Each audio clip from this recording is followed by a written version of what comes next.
Good morning students. I am Amit Kumar Sharma, your accountancy teacher.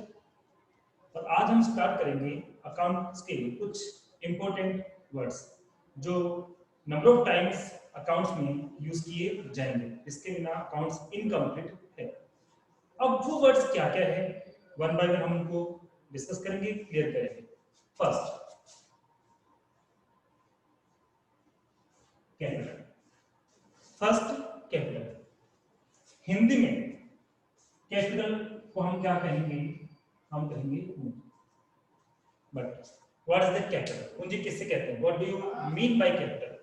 तो सुनिए, business का जो ओनर होता है, बिजनेस का जो ओनर होता है वो अपने पास से, बिजनेस का ओनर जो होता है वो अपने पास से अपने बिजनेस में जो कुछ भी लगाता है वो क्या होता है?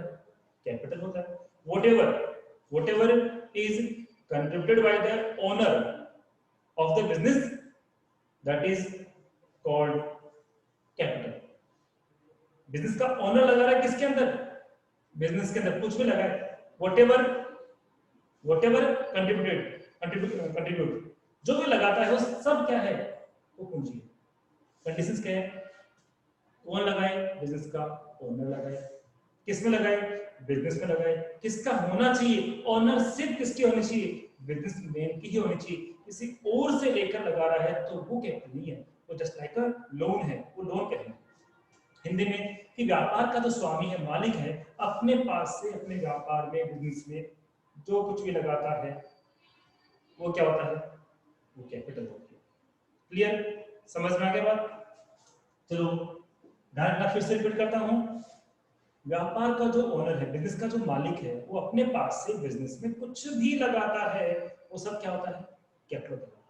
इट मींस इंग्लिश की बात करें, whatever contribute by the owner of the business called capital. अब क्या क्या लगा सकते हैं? मैंने यूज किया whatever में क्या क्या है? कैश लगा सकता है, गुड्स दे सकता है, एसेट्स भी यूज कर सकता है, या और भी कुछ यूज कर सकता है। बिजनेस तो खुद का है ना, बिजनेस को स्टार्ट करने के लिए जो भी उसके पास है, जो उसके बिजनेस के लिए यूजफुल है, जिसके लिए बिजनेस को नीड है, वो सब वो लगाए। Is it clear? Second second क्या है? सेकंड है ड्राइंग्स। सेकंड क्या है? सेकंड है ड्राइंग्स। अब ड्राइंग्स क्या है? अब अगला आपका टॉपिक क्या है कि ड्राइंग्स क्या है? तो देखिए, इसका रिवर्स ड्राइंग है, इसका कैपिटल का रिवर्स ड्राइंग है। कैपिटल में क्या था? कैपिटल में क्या था? कंट्रीब्यूट कर रहे थे, इंट्रोड्यूस कर रहे थे, लगा रहे थे। कौन लगा रहा था? बिजनेस का ओनर बिजनेस में लगा रहा था। लेकिन बिजनेसमैन भी एक ह्यूमन बीइंग है, इंसान है। क्या उसको भूख नहीं लगती? वो खाना नहीं खाता? क्या उसके घर में और काम नहीं होते? होते हैं। तो उसके लिए पैसा कहां से लाएगा? अपने ही बिजनेस से निकालेगा। तो बिजनेस से पर्सनल पर्पस के लिए जो भी कुछ हम विड्रॉल करते हैं, निकालते हैं, वो क्या है? ड्रॉइंग। हम का मतलब ओनर ही निकाल सकता है। बिजनेस का ओनर बिजनेस से पर्सनल पर्पस के लिए जो कुछ भी विड्रॉल करता है, दैट इज ड्रॉइंग। मतलब व्यापार का जो मालिक है, व्यापार से अपने निजी उपयोग के लिए, घरेलू उपयोग के लिए जो कुछ भी निकालता है, उसे हम लोग ड्राइंग कहते हैं, आर्ट कहते हैं। तो दोनों बात समझ में आ गई। इसमें इंट्रोड्यूस करें, लगा रहा है, उसमें निकाल रहा है। किसके लिए? तो याद रखना, पर्सनल पर्पस के लिए निकालेगा तो ही ड्राइंग होगा। उसने बिजनेस से अमाउंट तो निकाला, पर्सनल पर्पस के लिए नहीं, बिजनेस के लिए ही कुछ लाने के लिए, अपने व्यापार के लिए ही कुछ लाने के लिए उसने पैसा निकाला, वो ड्राइंग। ड्राइंग के लिए नीड क्या है? पर्सनल पर्पस होना चाहिए, पर्सनल पर्पस होना चाहिए, तभी वो ड्राइंग होगा। Is it clear? इस बात को आपको ऑलवेज दिमाग में रखना। थर्ड में लेके चलता हूं यहां पर गुड्स। किसको लेके चलता हूं मैं? गुड्स। जिस आइटम का, जिस वस्तु का कोई बिजनेसमैन क्रय विक्रय करता है, ट्रांजेक्शन करता है, जिसको परचेज करने का एम ही क्या होता है कि मुझे इसको क्या करना है? सेल करना है।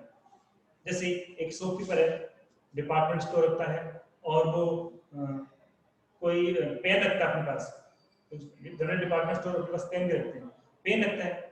तो पेन को परचेज क्यों करता है? अपने यूज के लिए नहीं। तो यूज के लिए करेगा वो अलग चीज है, लेकिन जो पेन वो सेल करने के लिए, जैसे स्टेशनरी शॉप की बात कर लेते हैं, स्टेशनरी शॉप वाला पेन पेंसिल ये अपने पास पहले परचेज करता है, परचेज करने के बाद सेल करता है। तो परचेज क्यों किया? क्योंकि उसका एम क्या था, उसका मोटिव क्या था? मोटिव ये था कि हमें इसे रीसेल करना है, कस्टमर को सेल करना है, क्या लेकर? मार्जिन लेकर, प्रॉफिट लेकर। तो हम उससे क्या कहेंगे? हम उसको गुड्स कहेंगे। Is it clear? अब इसी के साथ मैं एक और वर्ड लूंगा साथ में ताकि वो समझ में आ जाएगा आपके एसेट्स। जनरली पर्सन स्टूडेंट्स इनको सेम समझ लेते हैं, थोड़ा सा माइनर डिफरेंस है। इसमें गुड्स है, यहाँ भी आइटम ही है, यहाँ भी कोई आइटम नहीं है, कोई वस्तु ही, दोनों की वस्तु है, पर यहाँ वस्तु खरीदते हैं किसके लिए? बेचने के लिए। गुड्स हम परचेज करते हैं किसके लिए? For sale. परचेज इसमें भी हम करेंगे लेकिन सेल के लिए नहीं, यूज के लिए। इसके लिए कि हम परचेज कर रहे हैं, सेल करने के लिए नहीं, यूज करने के लिए। लाइक एग्जांपल, बिजनेस का ओनर अपने बिजनेस के लिए फर्नीचर ला रहा है, बिजनेस का स्टेशनरी का है, फर्नीचर ला रहा है, तो स्टेशनरी के बिजनेस में फर्नीचर सेल नहीं कर रहा है, लेकिन स्टेशनरी के लिए काउंटर लगाएगा, बॉक्स बनाएगा, वो सब फर्नीचर है, यूज के लिए है ना। फेम, एक बिजनेस का ओनर, मैं एग्जांपल टू एग्जांपल दे रहा हूँ जिससे एग्जांपल क्लियर हो जाएगा। एक इलेक्ट्रिक शॉप है, एक इलेक्ट्रिक शॉप है, वो फैन पेज पे परचेज करती है। क्यों परचेज करती है? क्योंकि एम क्या है? सेल करना। तो उसके लिए फैन क्या है? उसके लिए फैन गुड्स है। बट एक स्टेशनरी वाला फैन अपने परचेज कर रहा है, तो क्यों कर रहा है? क्योंकि उसको यूज करना है। तो जिसको यूज करने के पर्पज से परचेज किया जाता है तो क्या है? एसेट्स है। और जो सेल करने के पर्पज से, बेचने के पर्पज से, उद्देश्य से जो परचेज करते हैं वो क्या है? Goods. I think doubts clear. Sale करने के पर्पज से परचेज करें, बेचने के पर्पज से, उद्देश्य से हम लोग खरीदते हैं, तब तो क्या है? गुड्स है। उपयोग करने के उद्देश्य से हम बेचेंगे, खरीदेंगे, उपयोग करने के उद्देश्य से हम लोग खरीदेंगे, परचेज करेंगे किसी भी आइटम को, किसी वस्तु को, तो वो क्या हो जाएगा? That is assets. फिर हम बात करते हैं किसकी? हम बात करते हैं इसके अंदर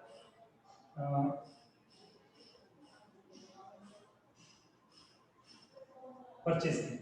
इसकी बात करते हैं परचेज की। अकाउंट्स में जब हम कोई भी अभी काम करेंगे, पूरा काम इन्हीं पे डिपेंड करेगा, हम जो भी अकाउंटिंग करेंगे, कुछ भी लिखेंगे, यही टर्म्स यूज होगी।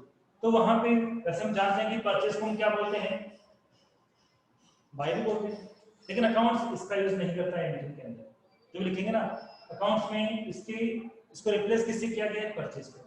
अकाउंट्स में हम क्या लिखेंगे? हम परचेज वर्ड यूज करेंगे। है तो बाई बुक, अकाउंटिंग वर्ड क्या है? अकाउंट्स कहता है उसको परचेज यूज करो। क्लियर? तो हम कोई भी गुड्स परचेज करते हैं, खरीद रहे हैं, तो बाई यूज नहीं करेंगे, यूज करेंगे परचेज। तो बाई और परचेज सेम है, बट अकाउंटिंग में यूज क्या करना है? परचेज यूज करना है। तो जब भी परचेज आएगा हम क्या समझेंगे? हाँ, तो बाई करना है। देन यहां पर जब हम किसी गुड्स को सेल करेंगे, बेचेंगे, तब क्या यूज करना है? हम लोगों को सेल करना है, क्योंकि बिजनेस का ओनर गुड्स को परचेज क्यों करेगा? गुड्स को परचेज क्यों करेगा? सेल करने के लिए। तो वहां क्या यूज करेंगे? सेल यूज करेंगे, सेल्स यूज करेंगे। Is it clear? क्या यूज करेंगे? सेल्स यूज करेंगे। एक्सपेंसेस। अभी एक्सपेंसेस क्या है? बिजनेसमैन दो तरीके से काम कर सकता है। एक तो वो खुद किसी गुड्स को मैन्युफैक्चर कर रहा है, बना रहा है, देन वो सेल कर रहा है। एक क्या है? वो रेडीमेड लाता है फिर सेल करता है, रेडीमेड लाता है फिर सेल करता है। तो चाहे वो खुद बनाकर बेचे या रेडीमेड लेकर बेचे, बट बनाने से लेकर वो गुड्स कहाँ से उसको पहुंचाना है, कहाँ पे उसको उसको डिलीवरी देनी है। गुड्स बनाए तब भी डिलीवरी कहाँ देनी है? गुड्स रेडीमेड परचेस कर रहा है तब भी डिलीवरी कहाँ देनी है? कस्टमर को देनी है। तो बनाने या परचेस से लेकर कहाँ तक कस्टमर के पास पहुंचाने तक जितने भी खर्चे होंगे, एक्सपेंस होंगे, वो सारे एक्सपेंस होंगे। जितने भी खर्चे होंगे, एडवर्टाइजमेंट हो, शॉप का रेंट हो, ट्रांसपोर्टेशन हो, इलेक्ट्रिक बिल हो, बैंक चार्जेस हो, कुछ भी हो, वो सारे क्या होंगे? एक्सपेंस की कैटेगरी में आएंगे। Is it clear? कहां से लेकर? बनाने से लेकर या रेडीमेड परचेज करने से लेकर। एक हम बात करते हैं इसके अंदर इनकम की। हमें किसकी बात कर रहे हैं? इनकम की बात कर रहे हैं। अब इनकम क्या होगा? सेल भी तो एक इनकम ही है। रेंट रिसीव कर लिया, रिसीव किया रेंट, इनकम हो गई। इंटरेस्ट मिला बैंक से, रिसीव होना इनकम है, पे करना एक्सपेंस है। ध्यान रखना, रिसीव करना इनकम है, पे करना एक्सपेंस है, दोनों में डिफरेंस इतना है। एक में रिसीव होता है, अमाउंट आता है, एक में पेमेंट होता है तो उसके अंदर अमाउंट जाता है। दोनों में एक माइनर से डिफरेंस, मेजर डिफरेंस। एंड 9, अब इसके बाद इसमें 9 जो है वो क्या है, वो है लायबिलिटी, जिसको हम लोग ये भी कहते हैं ड्यूटी। क्या बोलते हैं, ड्यूटी। एक बिजनेस के ओनर की, बिजनेस की बैंक के प्रति हो, गवर्नमेंट के लिए हो, या किसी भी कस्टमर के लिए हो, जो भी इकोनॉमिक रेस्पॉन्सिबिलिटी है, आर्थिक जो दायित्व है, उसी को हम क्या बोलेंगे, लायबिलिटी बोलेंगे। आर्थिक होना चाहिए, पैसों में देना है। जैसे बैंक से आपने लोन लिया, तो बैंक से आपने लोन लिया, बिजनेस के लिए लोन लिया, पैसा देना पड़ेगा ना। तो बिजनेस का क्या है, वो ड्यूटी है, बिजनेस का वो लायबिलिटी है। क्लियर। किसी कस्टमर को हमने बाय मिस्टेक, जानबूझ के बाय मिस्टेक गुड्स सेल किया, गुड्स डैमेज आ गया, तो अपनी रेस्पॉन्सिबिलिटी बनती है कि या तो हम गुड्स दें, उसको रिप्लेस कर दें, या अमाउंट कर दें। तो वो भी हमारे लिए क्या है, वो भी हमारे लिए लायबिलिटी है। तो ये जो कुछ टर्म्स है, वो अगेन एंड अगेन आपकी जब अकाउंटिंग करेंगे, हम जल्दी 1-2 दिन में स्टार्ट कर देंगे अपना जो मेन चैप्टर्स हैं, ठीक है। तो ये सारी बातें ध्यान रखनी है। हाँ, कुछ भी मैटर आ रहा है कि इसमें बुक कौन सी बनाई, तो राजस्थान बोर्ड की Hindi medium, English medium same होगा, पूरे राजस्थान बोर्ड की बुक सेम ही होती है पूरे राजस्थान के अंदर, एनसीईआरटी है। आप सब की पर वो ये कहोगे कि मुझे राजस्थान बोर्ड की 11th क्लास की बुक चाहिए, तो वो आपको एक ही देगा, डिफरेंट कुछ नहीं है। राइटर्स की बात करें, वो सीबीएसई बोर्ड में होता है, लाइक डीके गोयल ले आओ, ग्रेवाल ले आओ, एस एस शर्मा ले आओ, दिनेश पब्लिकेशन ले आओ, महावीर पब्लिकेशन ले आओ, वो वहां चलता है। राजस्थान बोर्ड में सेम मैटर, सभी बुक्स में सेम है, बट राजस्थान बोर्ड अपनी खुद की बुक्स इशू करता है और वही ऑथेंटिक है, उसी के अकॉर्डिंग पढ़ना होता है। कोई जो प्रॉब्लम होती है तो यही वहां पे वैलिड है, इसलिए हम इसी के अकॉर्डिंग पढ़ेंगे। Is it? ये अब थोड़ा सा हम और बात करते हैं आगे।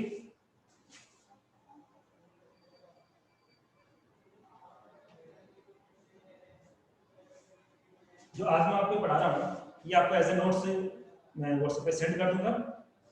समझा मैंने आपको यहाँ पे दिया है क्लास के अंदर।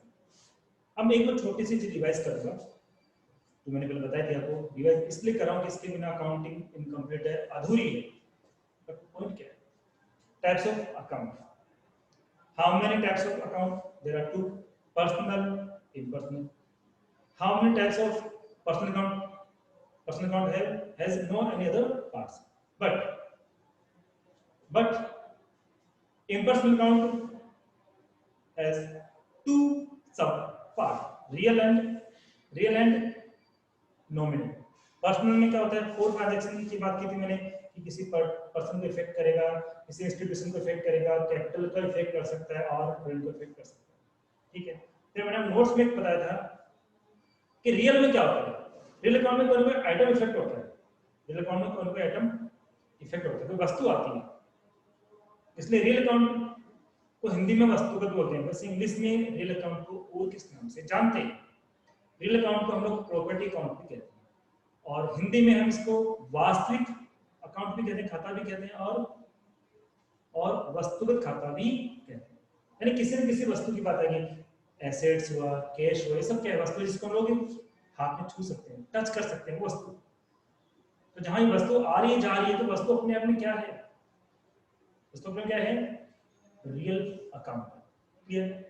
फिर मैंने बात की थी आपके सामने नॉमिनल अकाउंट की। नॉमिनल अकाउंट में क्या होगा, पर्सन इफेक्ट नहीं होगा, इंस्टीट्यूशन इफेक्ट नहीं होगा, कैपिटल इफेक्ट नहीं होगी, और ड्राइंग भी इफेक्ट नहीं होगा, ठीक है। एसेट्स भी, गुड्स भी इफेक्ट नहीं होगा। तो इफेक्ट क्या होगा, तो इफेक्ट क्या होगा, any expenses and any incomes. कोई भी खर्चे, कोई भी आय इफेक्ट हो रही है, तो उसको हम लोग कौन सा अकाउंट मानेंगे, उसको हम कौन सा अकाउंट मानेंगे, कौन सा मानेंगे हम लोग, नॉमिनल मानेंगे। अभी सारे डिस्कस क्यों कर रहे हैं कि अब जो अकाउंटिंग का स्टार्ट होने वाली है, जिससे अकाउंट स्टार्ट होती है, अब तक हम पढ़ रहे थे वो ओनली बेसिक था, पार्टिकुलर चैप्टर ओनली बेसिक था, बट इनके बिना, विदाउट अकाउंट्स हम लोग कुछ भी लर्न नहीं कर सकते, ठीक है।